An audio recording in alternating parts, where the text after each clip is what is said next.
right, welcome back to another episode of the Psychopedia podcast. I'm your host, Investigator Slater. How are you guys? So happy to be here today doing what I love. So I just want to mention I'm in a little bit of a head state today, to be honest, because firefighter Dave and I started watching Black Mirror, which is something we watched like forever ago, fell out of it because whatever, we just did. And we started watching it again. So last night we watched season 7, episode 2. It's like the modern day Twilight Zone. I'm sure everybody knows what Black Mirror is, but... Are they really on season 7 now? Oh, yeah. I'm so out of the loop with that show. Oh, yeah. I haven't seen it since season 1. It's so good. So it's called, I think I'm going to botch the pronunciation, but I believe it's pronounced bête noire. And basically, it's about this form of power that like one of the characters has over parallel universes. Okay, so she has this like controller, like a remote control device, and it allows her to traverse between realities, which is so weird because that just came on the heels of me reading Dark Matter, which is a book, but it's also, I think, on Apple TV now. I am all up in the shabusiness of parallel universes and the notion that there are infinite universes and worlds and realities. There are infinite Slaters, infinite podcast Psychopedias, like, you know, in this reality, whatever. Infinite depravity of Girl on Gore episodes going out everywhere in all different kinds of iterations. Can you imagine what the alternative universe Girl on Gore episode is like? I mean, I can't imagine, and I like it. I like it a lot. Season 2, actually. I think it's season 2. Yeah, I would like to travel to that universe. But anyway, so I'm having like existential thoughts in general, and I'm wondering, are we in a simulation? Is this real? Is this just one reality? And if I don't like this reality, is there ever going to be a way through like AI technology or whatever? Or I think Dave was telling me that there is like a quantum computer now that can tap into like alternate realities. I don't know, guys. I'm in a rabbit hole. I hope that, you know, you have your tinfoil hats on for this particular intro because I could use your company because I'm spiraling. I'm going to go on to talk about something that is going to ground me in this reality and make me happy in this reality. And that is to talk about our patrons. I want to mention a few names. Patrons, obviously, are those who support Psychopedia and me over at patreon.com/psychopediapod, where we offer loads of extra content in the way of an extra true crime episode, early access to Girl on Gore, group chats, extra, you know, behind the scenes content, the opportunity to be my guest co-host on a Patreon episode. And the most important, ad-free episodes. That drop the same day that Psychopedia episodes drop. So it'll drop every Wednesday, and you will just be able to listen to it without ads. So if ads really piss you off, which I understand, I have a solution for you. So I want to thank my patrons, number one. And also, you know, this is not to pressure anybody to go, you know, going over to Patreon. If you can't swing it or you don't want to, that's okay. I love having you here with me in any way that I can. But just to give the patrons their propers, here are a few new ones this week because they are now coming back with some really, really clever names. Low Rent Clarice Sterling, which is from the Joel Rifkin episode Namaste and Slay, which is from Girl on Gore. Ace Boogie 454, don't know what it means, but I like it. Jezzy from the Block. Oh, like instead of Jenny from the Block. Okay. And I'll leave off on Arctic Fox because they are so cute. Welcome to you guys and to everybody else who has just joined. And in terms of this podcast here and now, if it's your first time, welcome. If it is your 100th and whatever time, almost 200th time here. 140th time. Amazing. Welcome home, freak. Really grateful to have you. Truly, truly, truly. One more thing in the way of housekeeping. If you've heard me, obviously now in this intro, mention Girl on Gore more than once. It's because I'm proud of it. So check it out. See what you think. And with all of that said, we do have a really fucked up case today. And so, you know, I'm just going to advise you guys to buckle up and let's go. Let's just jump. Imagine this. You're a parent of a 13-year-old child. He's in the 6th grade, hormonal, awkward, and obsessed with apps that you don't even pretend to understand. But tonight, you're not thinking about that. You're thinking about dinner, deadlines, and how the laundry just keeps multiplying like a fungus. But then your phone buzzes. It's Sentry. one of those parental control apps that you set up to monitor your middle schooler's online activities so that you can keep tabs on what he's Googling and what he's writing in his various apps, etc. So you swipe it open in the middle of your night, right? Everything that you're doing, you make the 2 seconds to swipe. You're half distracted, and you see an alert that says, flagged, inappropriate language. And it's coming from something called Classcraft, which you realize is just your kid's school app. So you exhale. It's probably just some 6th grade boy calling someone else a sus-skibbity Ohio or whatever. You're not worried, at least not yet, until you realize the word that got flagged was baby, and that Snapchat was also being flagged.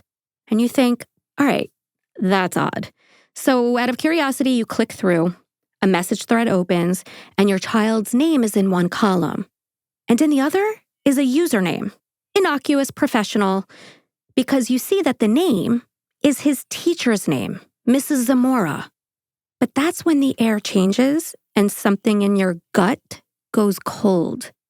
You start reading, and what begins as innocent encouragement, like great job on your quiz today, slowly warps into something off, like I can't stop thinking about you. You looked so good today. Don't tell anyone about our secret. Your brain trips over itself trying to rationalize what the fuck you are reading. This is a school app. This is a teacher. This is a child, your child. So you start scrolling faster and the messages get bolder, more explicit.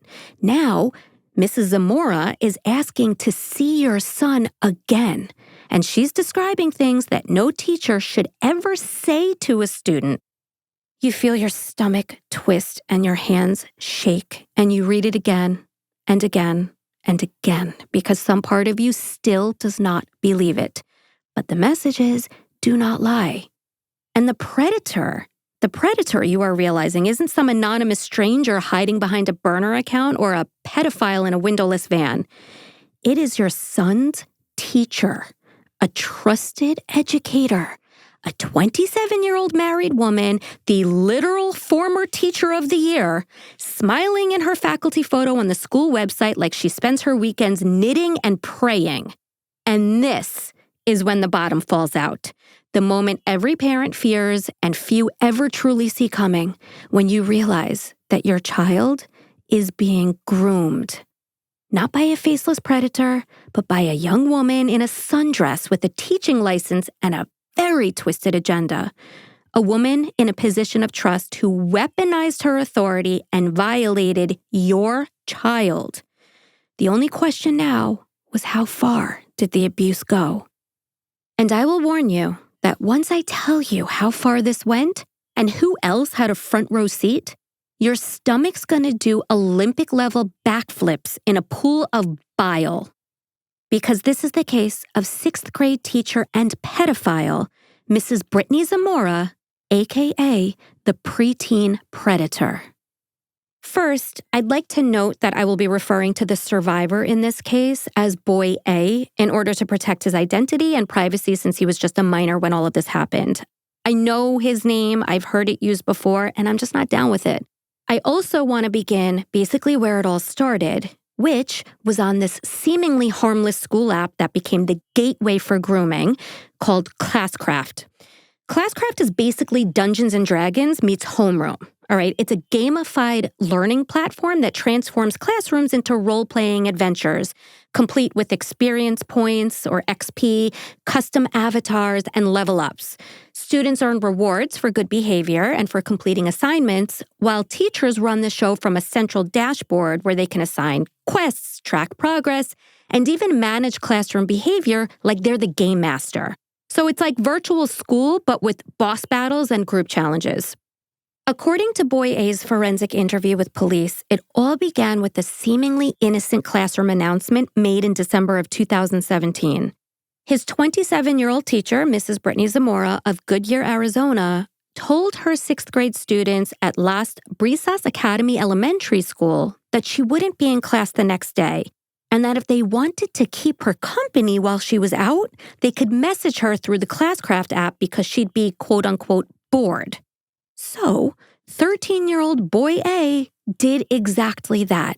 He sent Mrs. Zamora a message that said, "Hi, Mrs. Zamora," through Classcraft's private messaging feature, which obviously allows students and teachers to communicate one-on-one with zero oversight. Which, as this case proves, is not just a questionable design choice in terms of like the app. It's an irresponsible and egregious loophole that practically rolls out the red carpet for abuse and for grooming.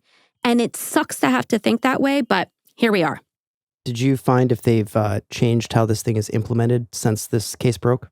Yeah, so the original Classcraft was shut down in June of 2024. So, yeah. Good.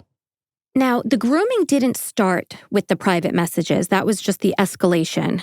Brittany had been laying the groundwork for weeks, months really, since the school year started, right there in the classroom, in the flesh. Pardon the pun. She gave boy A constant preferential treatment, showered him with attention, singled him out as her favorite, like literally would refer to him as her favorite, and built him up in a way that blurred boundaries and fed into her manipulation. It was not mentorship, it was calculated conditioning designed to make him feel special, chosen, and ultimately controllable. So by the time boy A innocently sent his teacher a message that just said, "Hi, Mrs. Zamora," she had him exactly where she wanted him. She wrote back, "Hi, so nice to hear from you." Because it was via this private messaging feature where Brittany first began to really tighten her grip. What started as chat between Brittany and boy A quickly shifted tone. First, casual small talk, which is not casual, by the way, when it's a hidden conversation between a 27-year-old woman and a 13-year-old child. But then it slowly became more personal until it became alarmingly inappropriate, exploitative, and downright abusive. Brittany suddenly typed a message to boy A that said, "Oh my God, I love you." To which boy A vulnerable child who's been manipulated for months by this point, replies, "I love you too." Now, no matter what lens you see that response through, it's heartbreaking. Either boy A truly believed that he loved her because that's how well she manipulated him, or he was trying to be polite, like he was probably taught to be his entire life, you know what I mean? Or he was too confused and ashamed to process what had actually happened. No matter the reason, the result is the same. A child left carrying the emotional weight of an adult's crime. According to his parents, boy A's behavior had noticeably shifted during this time period. He'd become withdrawn, more secretive, started sleeping with his bedroom door closed, something, by the way, that was completely out of character and in direct defiance of the family's long-standing doors stay open at night rule. That subtle but sudden change is what first raised their concern and why his parents ultimately decided to install the parental monitoring app on his device in the first place. It was the day after Sentry was installed on boy A's stepmom's phone when she was alerted to the term baby being used over and over and over again. Which is ironic considering that boy A was, indeed, just a baby. Like, for example, when boy A told Brittany that he was messaging her from the school bus, she responded, quote, "OMG, LOL, you're so cute, baby. I wish you could have stayed after with me. And baby, you're all I think about," which is horrific. So gross. So gross. And it's like the devil's in the details with cases like this for me, you know, thinking about this boy sitting on the school bus. Like, that is just such a quintessential childlike visual. You know what I mean? He's sitting on a school bus and his teacher is sexting him, which obviously, you know, I've only scratched the surface. We're really going to get into the weeds with what happened. But that's sort of, I don't want to say that's the least of what happened because it's very significant and it was grooming and it was damaging and it really laid the foundation for what went on to happen. But it's always these little visuals that stick with me, like this child sitting on the bus, you know? Yeah, it just goes to show you how manipulative this woman was towards this boy. And yeah, and how young he was, that he's on a bus. Sure, of course, yeah. All right, but sticking to our timeline, the messaging between Brittany and boy A continued to escalate in both intensity and frequency. after Christmas break, they started texting off the school app and on Instagram and Snapchat, where Brittany proceeded to tell Boy A how badly she wanted him. In response, Boy A wrote, quote, "I want you too, baby, so bad. Whenever we can, I'm down," with a heart emoji. To which Brittany replied, "Like for real, you get sexier to me every day, LOL." End quote. I need a puke bucket. Yeah. And also, like writing LOL at the end of something somehow made it less predatory, as if the pretend nervous giggle of a LOL could soften the grotesque reality of what she was doing, which was manipulating a little boy into thinking that he was in some kind of exciting, secret relationship rather than the victim of a calculated and criminal betrayal. So we're in January 2018 now, and Brittany asks Boy A to stay after school. Once she has him alone in the classroom, she asks him for a hug. When he leans in to give his teacher a hug, which in and of itself is predatory, Brittany instead kissed him on his mouth. And after a few seconds of shock, confusion, fear, curiosity, adrenaline, whatever, Boy A started to kiss her back. And these after-school makeout sessions, aka sexual abuse sessions, became a regular thing, as did the photos Brittany would text to Boy A after he'd eventually go home. Sexually explicit photos, like of Brittany wearing sheer black crotchless panties and a sheer bra, Brittany with her breasts exposed, etc. Then she even asked Boy A, her 13-year-old student, to send her nude photos of himself, which he did. Why? Because a 13-year-old boy does not have the mental or emotional tools to process sexual manipulation because he is still a child. His brain is literally under construction. The tracks are still being laid, and the conductor doesn't even have a license yet. The prefrontal cortex, which is responsible for judgment, impulse control, and understanding consequences, is nowhere near finished. And that's obviously not opinion, that is science. So when a trusted adult starts singling him out, praising him, texting him, sexualizing him, he literally does not know, he doesn't have the capacity to know that it's grooming and that it's predatory. He just knows that someone in power is paying attention to him and that he feels important, flattered, maybe, probably, / definitely confused. He's also in the throes of puberty at this point too, which is like throwing everything else in his brain totally out of whack, yeah. It's like lighting a match and throwing it onto the fuel.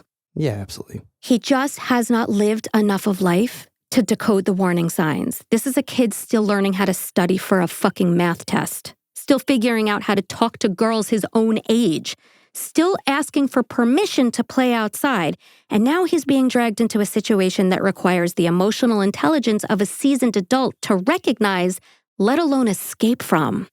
He literally doesn't even have the vocabulary or the brain development to say, wait, this is not right. So when people say things like, well, he probably liked it, or he's a boy and boys are always down, what they're really saying is, I don't understand how trauma works.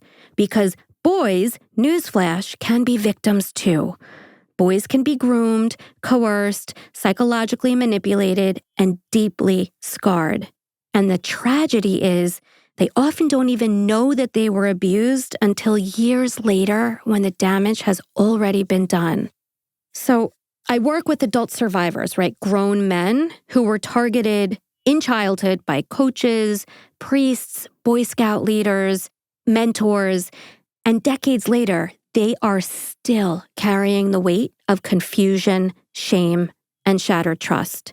Many of them did not even realize what happened to them was abuse until years down the line when their marriages were falling apart, or they struggled with alcoholism, or they struggled to hold down a job, or their own kids hit the same age that they were when it happened, and it just made them see their experience through a different lens.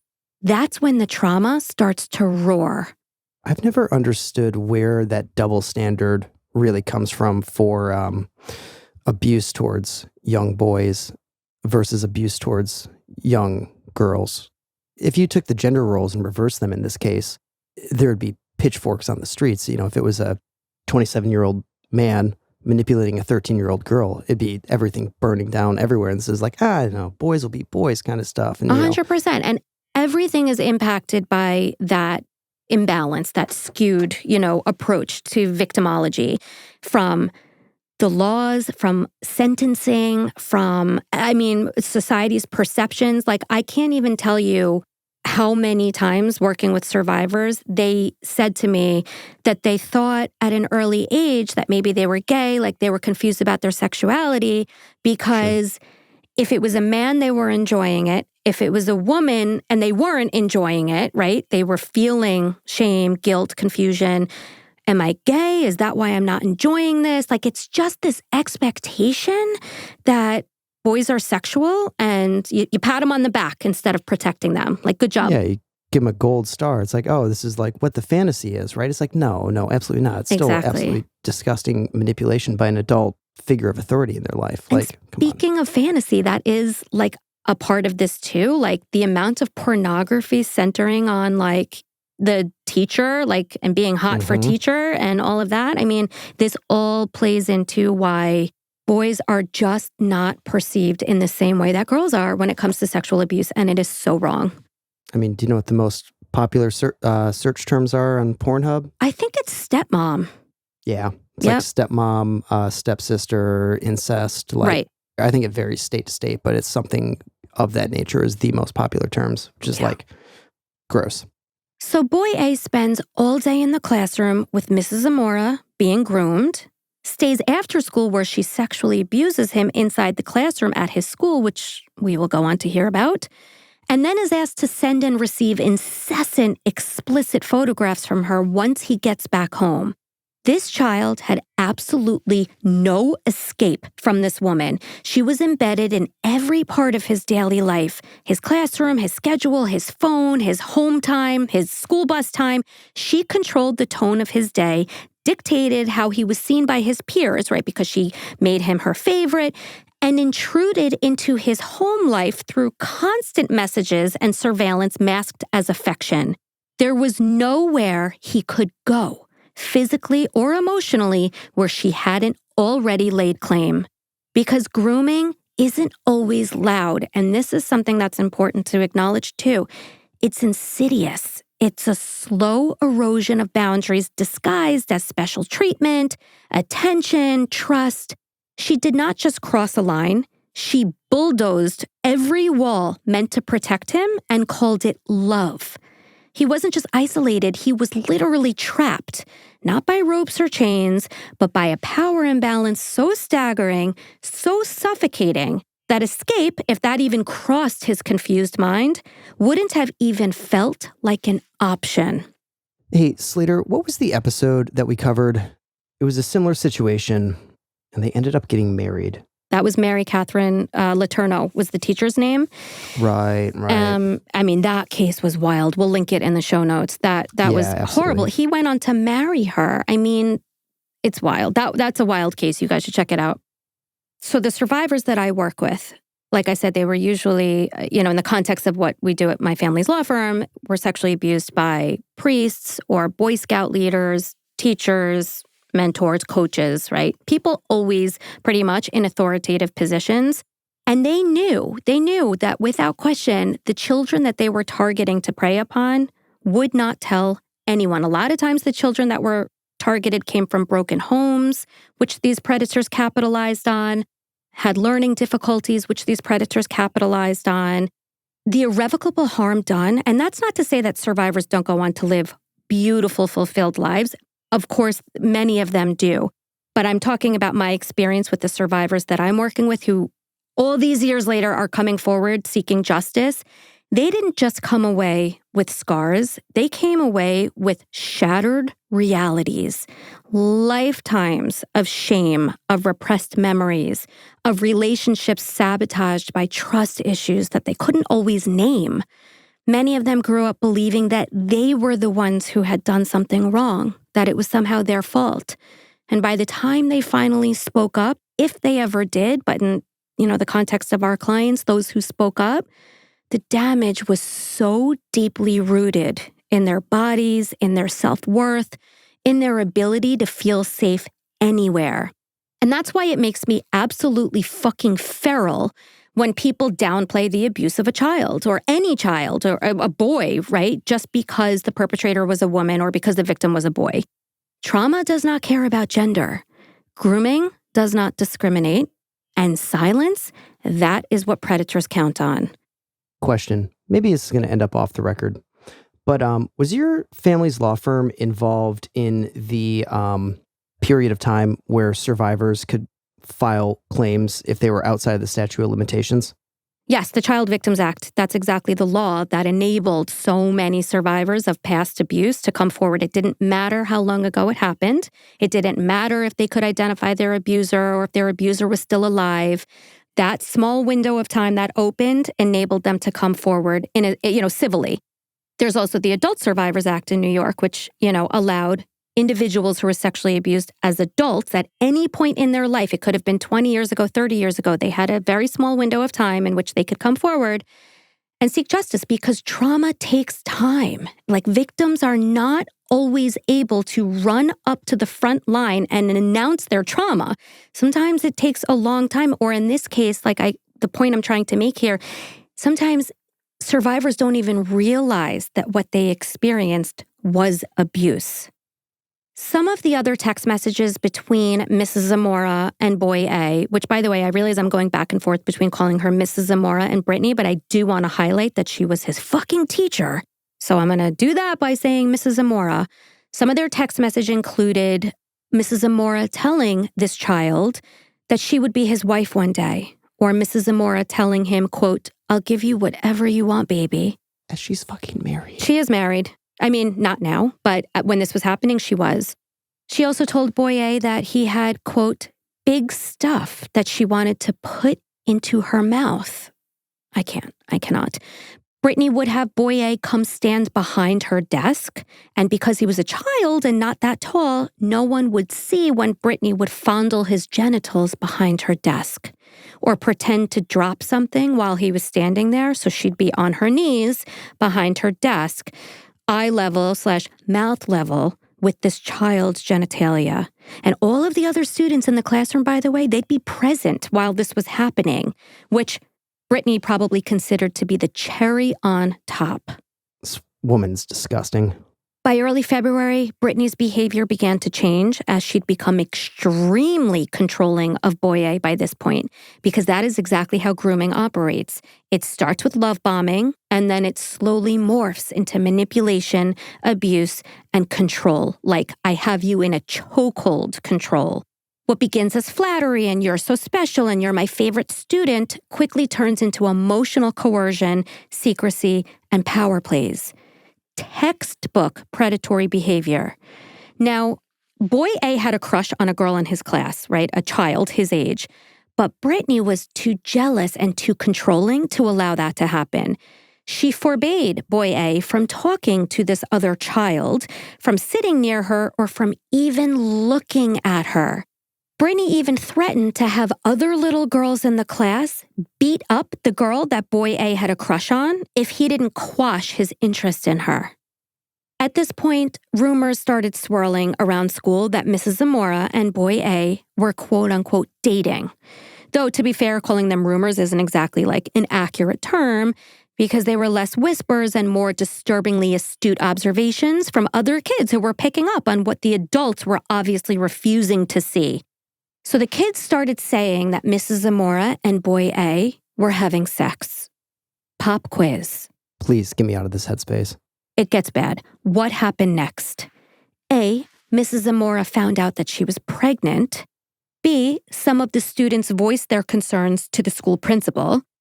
C, Mr. Zamora found out and actually threatened Boy A. Oh, Slater.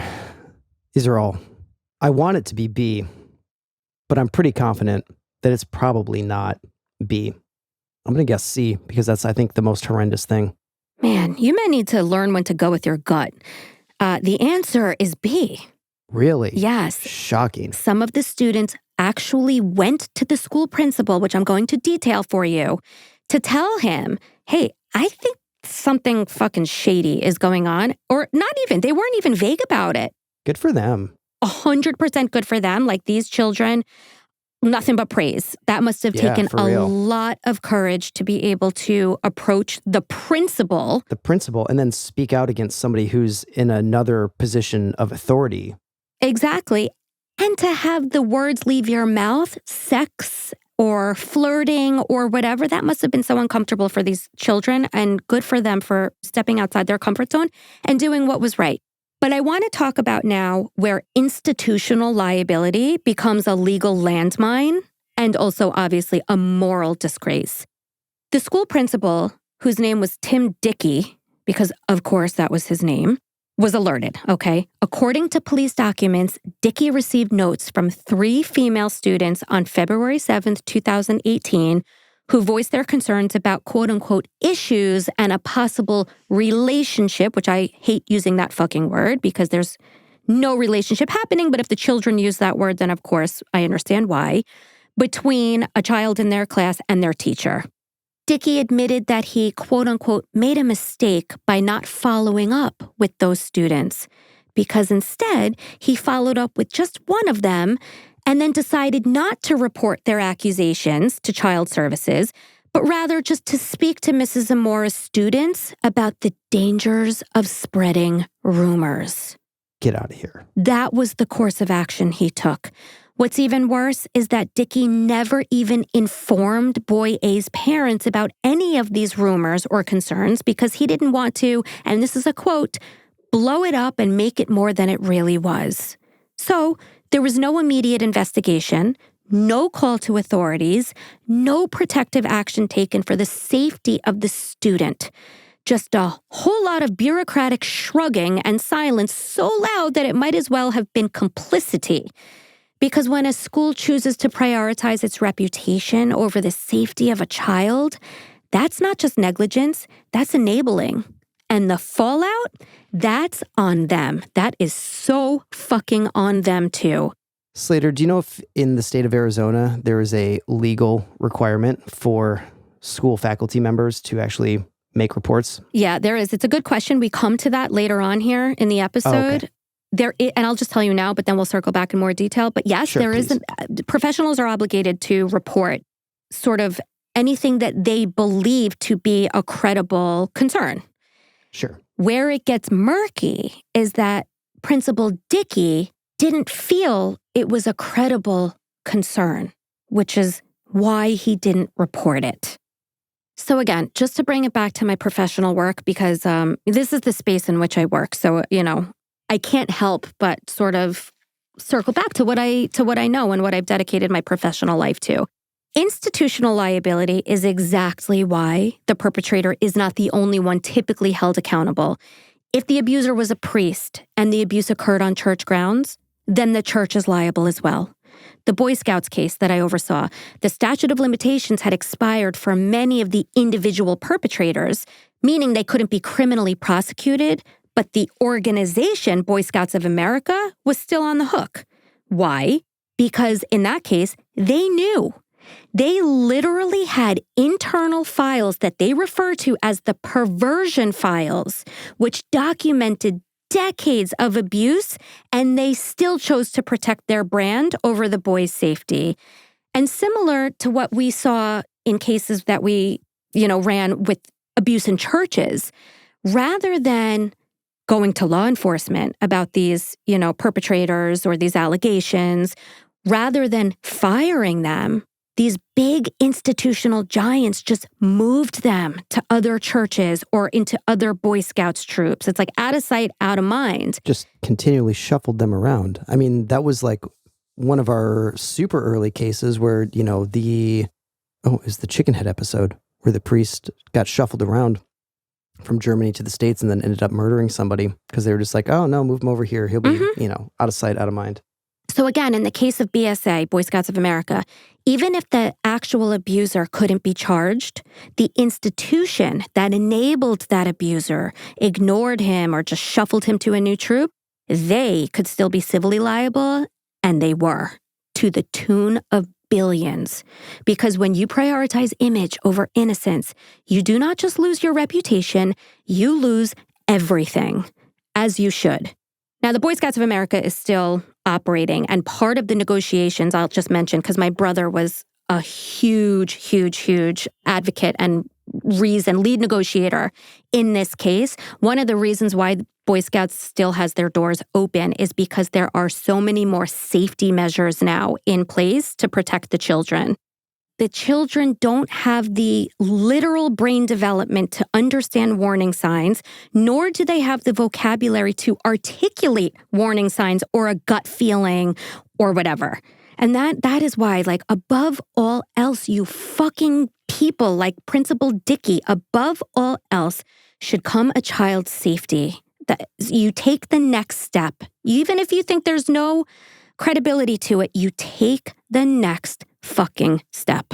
Yeah, and it just comes down to like believing victims when they come forward with that kind of stuff, yes. Like situation. Yeah. Now, in terms of institutional liability, why are they liable? I hear you not asking me. Okay, so this is a legal term known as notice, and this comes in two flavors. There's actual notice, meaning someone directly reported a concern or inappropriate behavior, like in this case, and constructive notice, meaning the red flags were there, loud and waving, but the institution chose not to look. Either way, if they failed to act, they failed to protect. And when that failure leads to harm, and there's a chance for justice at some point, that's where like my family's law firm comes in. Because justice does not just mean holding the abuser accountable, it means shining a light on the enablers and the institutional giants as well. Back to the case. So, why did Tim Dickey choose to keep the little girl's concerns to himself about the possibility of Mrs. Zamora being a sexual predator? Well, like he said, he didn't want it to blow up. So he chose to blow up an innocent child's life instead. But also, let's not ignore the conflict of interest baked right into the equation, which you don't know about yet, but I'm about to tell you. Because, you see, Principal Dickey had a personal relationship with Brittany Zamora. The two had been previously working together at a different school.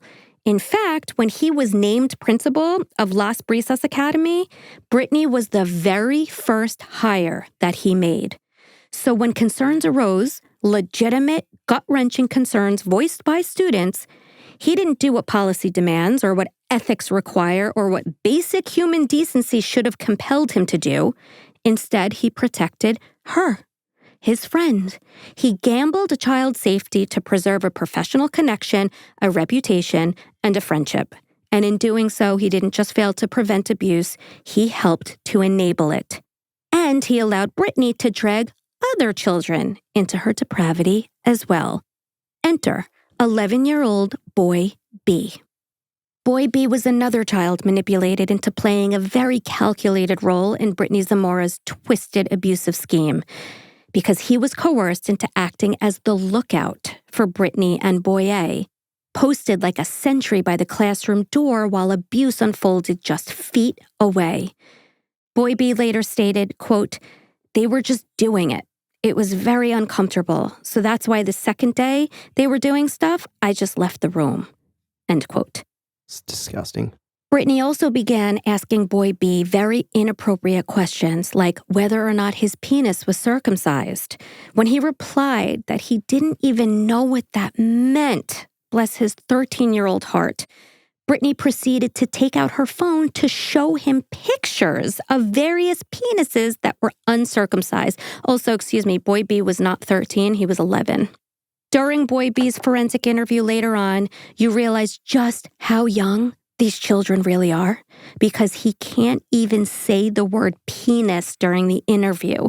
He kept saying the thing. He also kept confusing the word vagina with the word Virginia, which is, it's just devastating. Devastating. To make matters even more traumatizing for this poor child, Mrs. Zamora also showed Boy B nude photos of herself while she had her phone out showing him uncircumcised penises. Boy B said that Boy A confided in him that he and Mrs. Zamora were sexually involved. Boy B even said that Boy A showed him her dirty DMs on Instagram and begged him to keep it secret.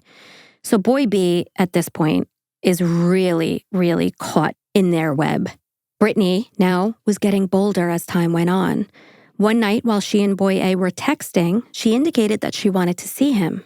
Boy A replied that he and his siblings were sleeping over at their grandparents' house, which again just drives home how fucking young and innocent he really was, that he's like having a sleepover with grandma. I bet she made him milk and cookies and, Still under his grandparents' roof, probably watching cartoons and eating cereal and playing Roblox, and Mrs. Zamora is texting him that she wants to see him. Brittany indicated to Boy A that her husband was out fishing and then she wanted to go over to Boy A's grandparents' house to show him how much she loved him. Boy A resisted at first and said that he had his little brothers there with him, so it was not the right time. But she insisted and coerced him into providing her with his grandparents' address in Tolleson.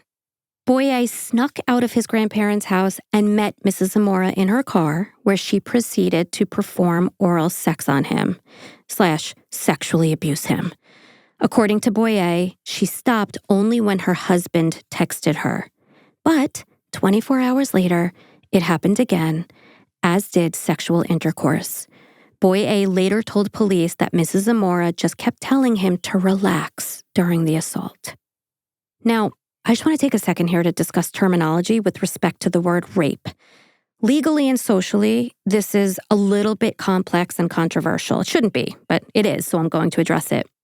In the United States, the FBI's definition of rape since 2012 is gender neutral and includes, quote, penetration, no matter how slight, of the vagina or anus with any body part or object, or oral penetration by a sex organ of another person without the consent of the victim. This definition does not include situations where a man is forced to penetrate someone else, such as being coerced or manipulated into vaginal, anal, or oral sex. Those situations often fall under sexual assault or sexual battery, but not technically rape in many jurisdictions. In other countries like Germany, Canada, in the UK, and several others as well, they've expanded their legal definitions of rape to include men being forced to penetrate someone else, making the law more gender inclusive. However, in many U.S. states, the term rape still only applies to acts where the perpetrator does the penetrating. So what does this mean? If a man is coerced, drugged, or physically forced into vaginal, anal, or oral penetration of someone else against his will, he is absolutely a victim of sexual violence.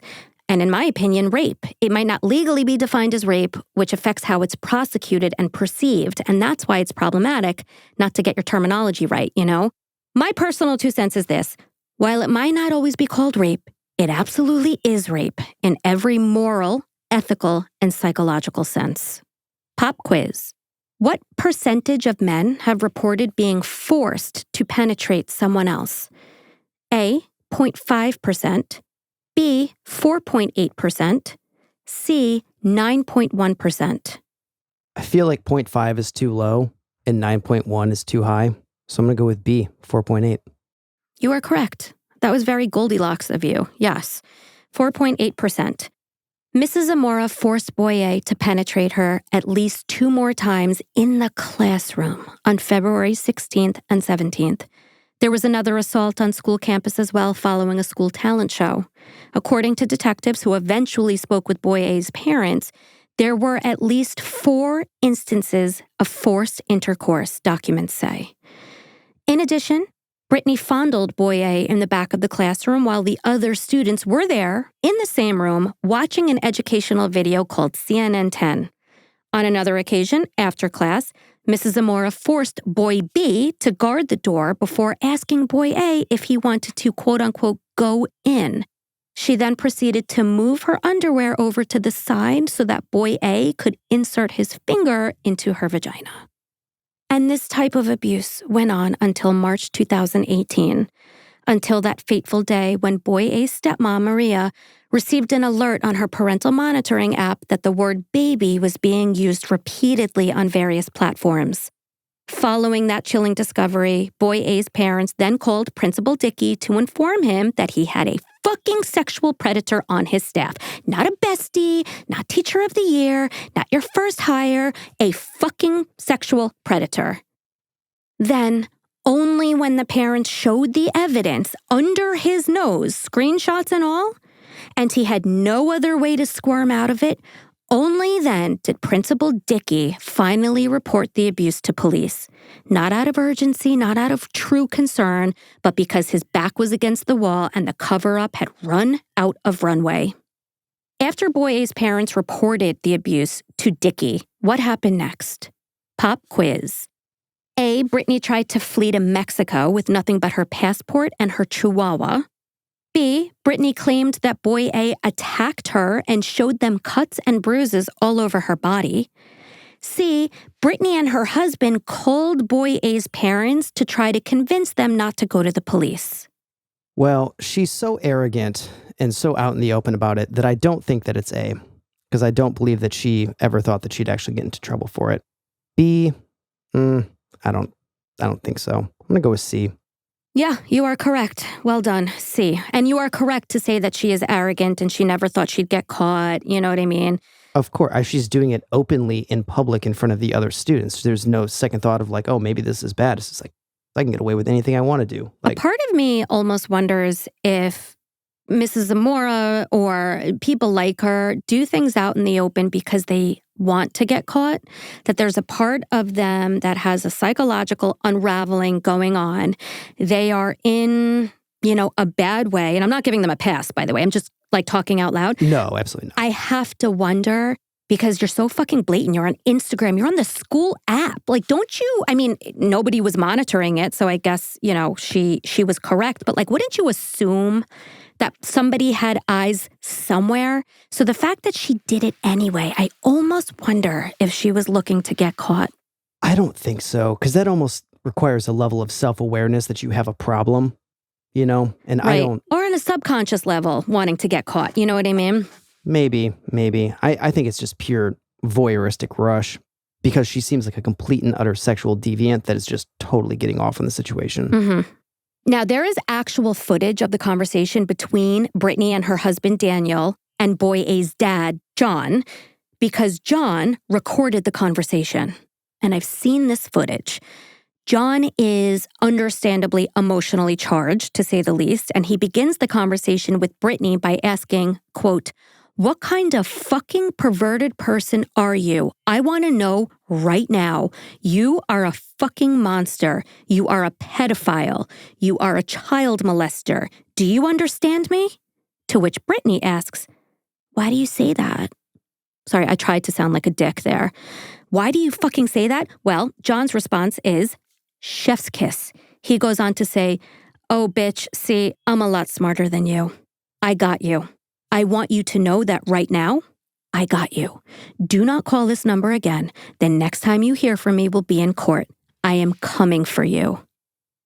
Daniel Zamora then gets on the phone trying to pull some mano-y-mano bullshit. Like this was just like a bro-to-bro misunderstanding and not child rape.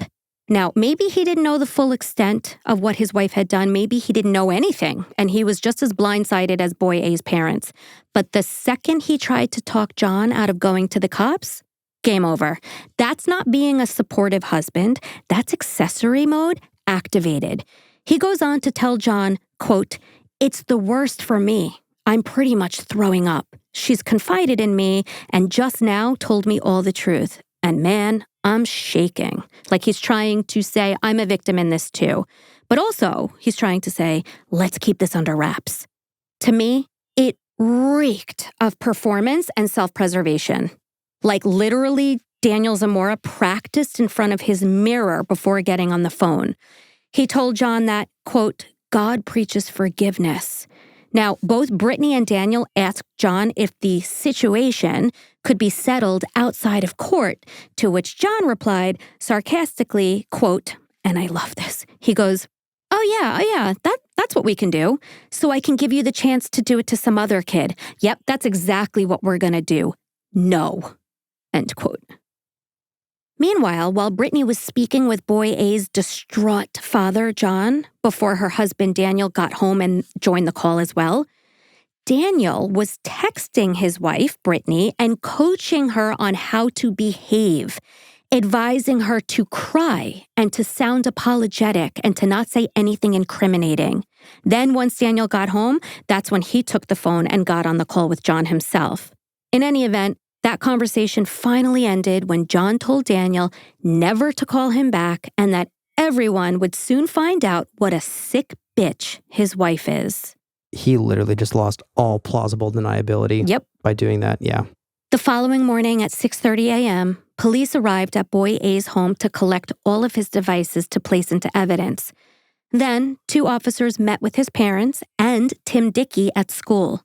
And on March 21st, 2018, Interim Superintendent Dr. Richard Rundhaug arranged for Brittany Zamora to come into school to meet with Tim Dickey. But before that could take place, the Goodyear Police Department arrested the sick bitch, to use John's terminology. There's body cam footage of Brittany Zamora's arrest, and while the officers were placing handcuffs on her, she actually asked, like all coy, if she had to remove her wedding ring. Like it was a fucking Manny appointment and not a felony arrest, and like that ring actually meant anything to her.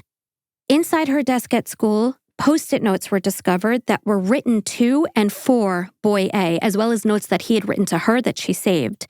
And here's what some of those notes said. This is what I'm saying. Like, did you want to get caught? Like, you kept this in your school desk? This is what some of the notes said. Lily keeps looking so I can't pleasure you. And that was in kid handwriting, followed by adult handwriting that said, remember your promise, though.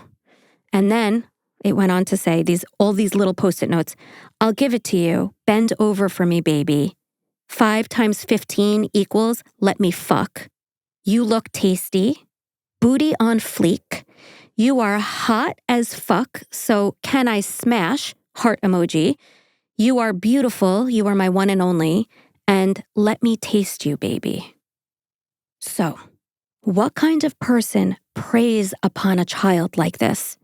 Who is Brittany Zamora aside from a fucking sick bitch pedophile? Well, here's the truth, guys. I couldn't find any detailed, credible, that's the caveat, reporting about Brittany Zamora's childhood upbringing or early life. No deep dive profiles, no tell-all features about family background or psychological development or formative experiences in reputable sources. And I ain't gonna report on anything that's not reputable, so court documents do reveal that she had no publicly documented history of childhood abuse or specific treatment, though during her defense, her attorney cited mental health issues, including anxiety, depression, OCD, and noted that her father left her when she was 13 years old. Those were presented as mitigating factors, okay, not root causes. Now, if we're really grasping, right, we could possibly draw a connection between the fact that Brittany endured a traumatic familial rupture when she was just 13 years old, specifically her father abandoning the family, and the fact that her victim, Boy A, was the same age that she was when that happened. Sometimes offenders fixate on the age at which their own trauma occurred, consciously or otherwise. It becomes a kind of arrested development, a twisted loop where they reassert control over the age that once left them feeling powerless. In Brittany's case, it's not hard to imagine that her emotional maturity froze at 13, stuck in that raw, volatile state of needing validation, craving attention, and fearing rejection. But instead of confronting that fractured version of herself, she found a way to dominate it in the form of a vulnerable 13-year-old boy who was too young to see the manipulation for what it was. Again, none of this redeems her. Plenty of people experience abandonment without turning into predators. Plenty of people have anxiety, like me, OCD, like me, depression. But if we're asking how a seemingly well-liked, married, literal teacher of the year became a calculated abuser, we have to at least acknowledge the possibility, I guess, that Brittany wasn't just trying to relive her trauma. She was trying to rewrite it. And in doing so, she inflicted a new trauma on someone else who didn't have a choice. Combine that with untreated or undertreated mental health issues like anxiety or OCD, conditions that do thrive on control and predictability, and you do start to see maybe, arguably a psychological landscape ripe for boundary violations. Again, let me be clear. This is not a justification. It's just a potential piece of a puzzle that I am trying to put together.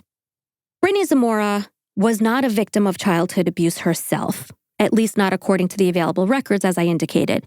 But trauma doesn't always come from bruises and belt marks, right? Sometimes it comes from silence, from the absence of a protector, from emotional vacancies that never get filled, but rather get twisted into something far darker. Following her arrest, Brittany Zamora was interrogated by police, obviously, which I've seen. When they mentioned that she'd for sure be going to jail, Brittany, who's only 5 feet, 117 pounds, responded through tears by saying, and I quote, "I'm little. They're going to tear me apart." You mean like the child who you tore apart, psychologically, emotionally, and otherwise? Like the family you tore apart, the community, you fucking piece of shit?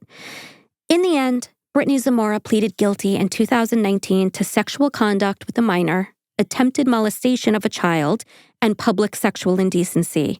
As part of a plea agreement, the judge sentenced Brittany Zamora to 20 years behind bars at the Arizona State Prison Perryville complex in exchange for 12 other criminal charges against her being dismissed. Boy A's family sued Daniel Zamora, Brittany's husband, in 2019, claiming that he knew about the illegal relationship, quote unquote, hate using the word relationship, I can't say that enough, and accused him of failing to report it. We're going to say abuse, guys. I can't stomach using the word relationship. The suit was reportedly settled in that same year, 2019, for an undisclosed amount, though I believe that it was around $2.5 million.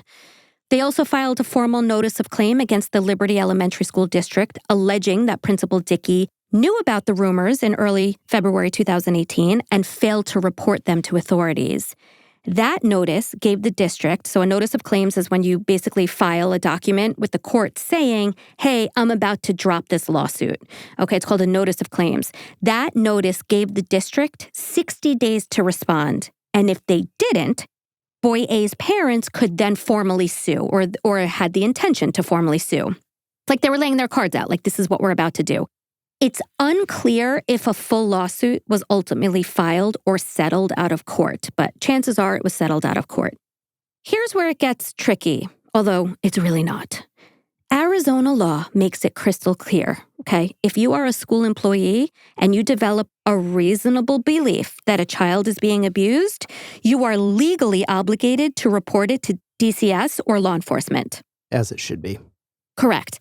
And Dick the Dick, whatever, he didn't believe the kids. Or at least he chose not to.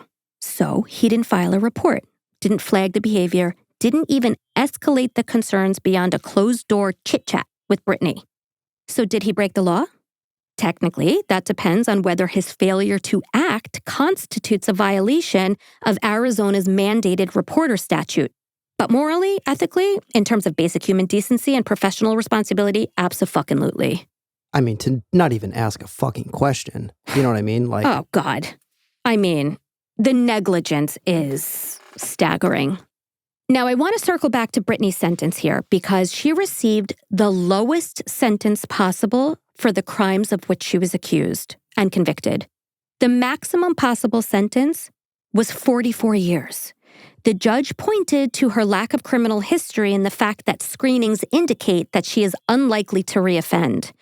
Brittany's attorney also highlighted a psychosexual evaluation that determined that Brittany had no sexual interest in children, but that she suffered from anxiety and depression. They said, quote, today's sentencing is fitting for an individual who exploited her position as a teacher to groom and then abuse a young teen student. And that was said by Maricopa County Attorney Bill Montgomery. He went on to say, quote, prosecutors and law enforcement will continue to be relentless in making Arizona the most unwelcome place for child sex predators. Yeah, but brother, you gave her the smallest sentence possible. You know what I mean? I'm not trying to say he's talking out of both sides of his mouth, like we're going to crack down and Arizona is going to be an unwelcome place for child sex predators. You gave her 20 years when she could have had 44. it's almost like there's a little bit of a going out on a limb here, a lot of speculation, but like there's almost a little bit of that, like because of that quote, right? And then abuse a young teen student, right? Where they're kind of like almost like downplaying it. Like that reads like they're downplaying it a little bit, right? For sure. In fact, her attorney, this is so disgusting. Her attorney kept saying, we need to stop referring to boy A as a little boy or a child. He was a teenager. Like that makes it better. He's still under the age of consent no matter what. Absolutely. But it just shows you their thinking, right? Like it shows you what sort of defense they put forward. And again, I think because he is a boy, there just was 100%. this less of a desire to throw the book at the perpetrator. So if anyone is interested in knowing what I think the reason why Brittany got off relatively lightly is because of all the reasons we mentioned, but it's also because she is a very attractive, objectively attractive, young, white woman. Period. End of. She fits the media's mold of the hot teacher scandal, not the creepy, hairy predator. The headlines get cheeky, the tone gets salacious, and suddenly we are not talking about the rape of a child anymore. We are talking about a forbidden romance, like this was some kind of bad Lifetime movie instead of a real-life felony that traumatized a child. If the roles were reversed, if it had been a 27-year-old man and a 13-year-old girl, would anyone be calling it an affair? Would anyone be giggling through the headlines about teacher-student chemistry? Not a fucking chance. At least I hope not. I mean, I hope not in a sense that I hope, nobody would ever laugh that off, but I also wish that people wouldn't laugh it off because the victim is a boy. But Brittany got the benefit of being pretty, of being troubled, not dangerous. And that is exactly the kind of societal double standard that lets predators like her keep rebranding themselves as the victims. And that shit makes my blood boil. Instead of the collective outrage we'd see if the genders were reversed, we get jokes. Headlines that sound more like porn titles than criminal charges. And a whole lot of people who have the audacity to call the child sex abuse survivor lucky. Are you kidding me? So let me be very clear. It is time that we start treating all victims and survivors of sexual abuse with the dignity, outrage, and justice that they deserve, regardless of their gender, age, or how uncomfortable it makes you to admit that women with blonde highlights and dainty features can be predators too. So that's the end of the case. I'll tell you, Brittany apparently works as a tutor for other inmates behind bars. She also filed for divorce from her husband, Daniel, reportedly stating in court documents that their marriage was beyond repair. Yeah, well, that's what happens when you rape a child. You fuck. Whew, this one I feel all these cases, let's be real, but I dedicate my life to protecting or trying to protect and help get justice for, I'll say, survivors of this exact scenario. You know what I mean? So I really sit face to face with the downstream effects of this exact type of scenario. And it is heartbreaking and it is devastating. And I do want to be clear, and I said this already, but I never want to try to imply or suggest that survivors aren't strong and that if they endure sexual abuse, they're shot. They never have a chance at a happy, healthy, fulfilling life. That is absolutely not the case. But the survivors who go on to live with enduring trauma really, really are traumatized. I mean, they really have baggage, for lack of a better word. So, my heart just bleeds. It really, really does. And I am honestly so sick and tired of giving certain people passes and not other people, or victimizing one person and not another. It just really gets me. I would like to offer a palate cleanser. I know I need one, so I'm assuming you guys will benefit from one as well. So my older son refuses to eat cheese on his pizza. Like, he orders pizza, he loves pizza, but what he really wants is dough with sauce. He takes the cheese off every time. It is criminal, basically. It's criminal for two reasons. One, he's obviously missing out on the best part of the pizza, but also because I always end up eating the cheese and it's not great. Anyway, I was trying to be good last night. I peeled the cheese off of his pizza. I left it in the pizza box. I gave my son the dough. And whatever, I went on with my life. Well, leaving a shit ton of pizza cheese, warm, melty, fresh, hot cheese in a box and walking away from it when you have a 90-pound pit bull was not smart. So I came downstairs and he somehow got the big pizza box into his little apartment, which is his crate, but we do not call it a crate. We call it an apartment. And he ate all of the cheese that was in that pizza box. Did he get in trouble? No, of course not. Did I kiss him more all over his saucy beak? You bet I did. So that is your palate cleanser. Slater, that's really bold coming from the dog that buries cheese sticks in the backyard. Yeah. What a selective boy. Oh, yeah. He eats when he wants. He knows what's worth savoring and what needs to be eaten fresh. You know what I'm saying? So listen, that is the end of this episode. I would love to ask a favor of everybody listening, and I do so with my full heart in my hand that I'm offering to you. If you could be so kind as to subscribe to the Psychopedia channel, it really, really helps so much with the algorithm. And then that algorithm just helps with our numbers. And when the numbers are good, then I'm able to just produce more and more content, which I love and I hope you love as well. So if you can go ahead and click subscribe, I would really, really appreciate it. I love hearing from you guys. If you want to leave a comment, let me know what you thought about the episode. Let me know what your Labor Day weekend plans are. I don't care. Leave a heart. Do your part and leave a heart. I just want to hear from you. Yeah, so check out Girl on Gore, which also lives on the Psychopedia channel. Check out patreon.com/psychopediapod for extra content, as well as early access to Girl on Gore. And do me a solid, loves of my life, and meet me back here next week. And I will see you then. Thanks for listening. Bye.